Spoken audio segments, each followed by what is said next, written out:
If you're in a marriage that you want to save, but your husband wants to call it quits, you're not alone. Hi there, my name is Brad Browning, and today I want to speak to the ladies and share with you 5 tips on how to prevent your husband from leaving with you. As I'm sure many of you already know, I'm a relationship coach and marriage expert. Maybe you're also familiar with my YouTube videos, or perhaps you've heard of my best-selling Mend the Marriage program. If this isn't your first time watching one of my videos, welcome back. And if it is, then thanks for watching, and I hope you enjoy this one. Now, let's get started. Just before a couple separates, one partner usually reaches the point of being completely fed up. They don't want to talk about things or try to work it out. For them, it's over. For you though, your world is falling apart and you don't even know how to begin handling your emotions. Now this is where the trouble begins. As you fight to salvage the pieces of your marriage and convince your husband to stay, you're actually often doing much more harm than good.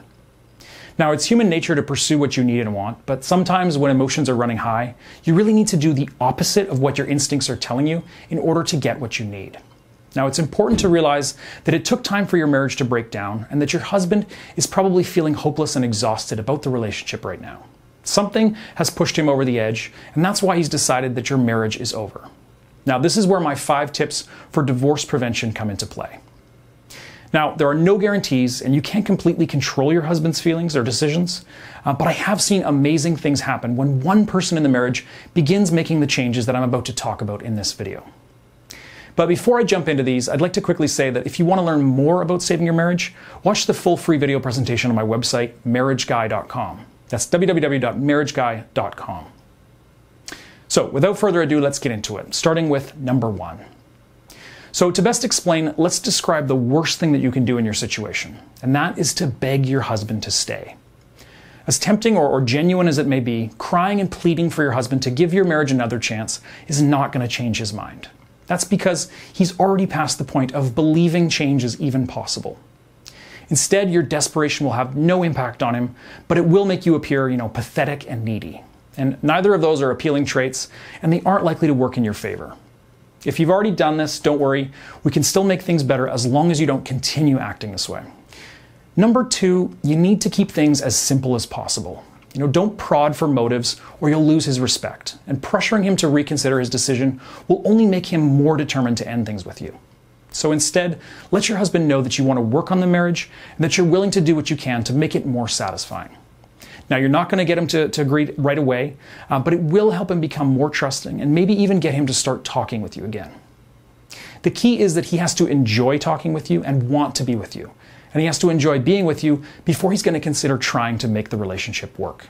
So you can begin by talking about things that are not related to divorce and find small things to agree on. Now, if you have kids, they could be a good topic to start with, but there's lots of other ones as well. Just keep in mind that at this stage, you're not trying to get him to reconsider the divorce. You're just trying to have some pleasant, positive contact. The initial connection can be the most difficult part, but do your best to hang in there and persevere through this difficult time. Number 3, don't do things or act in a way that's going to make the situation worse. Now, this sounds simple, but what I mean by this is actually a lot more complicated.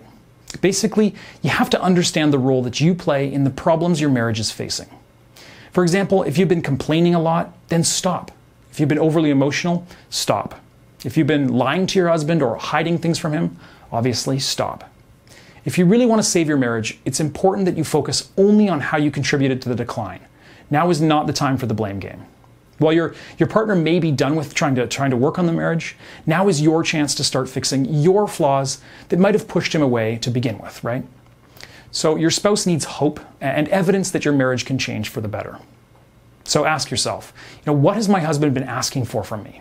Start doing some of those things without pointing it out that you're making the effort to change.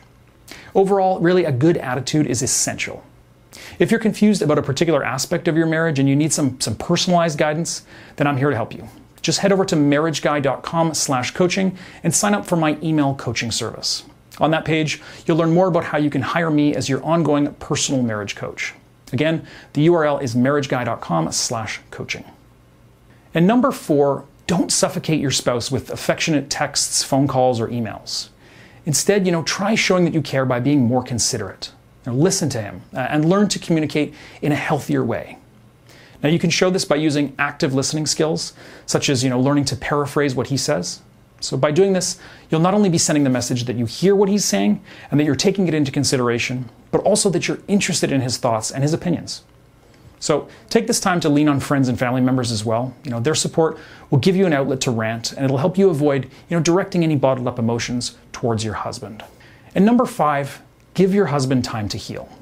If you've gotten to this point in your marriage, chances are that it's been rocky for some time now. Well, your husband, he needs to see that you're determined to change and that the changes are going to be permanent. Trying to fix things, too quickly will postpone repairing your marriage. It's going to take time to convince him that there is hope for your relationship, but if you do put in the work and you're committed to saving your marriage, it is possible. Patience is definitely a necessary attribute in your current position. All right, I'm going to keep this one short. That just about does it for this video. Hopefully you found it helpful. If you have any more questions about how to save your marriage, visit my website, marriageguy.com, and watch the free full video presentation.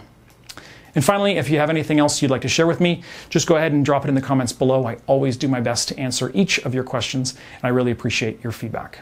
And of course, finally, you can also find me on Instagram, Facebook, and Twitter, so please take a moment to like and follow me on there as well. Thanks so much for watching, and bye for now.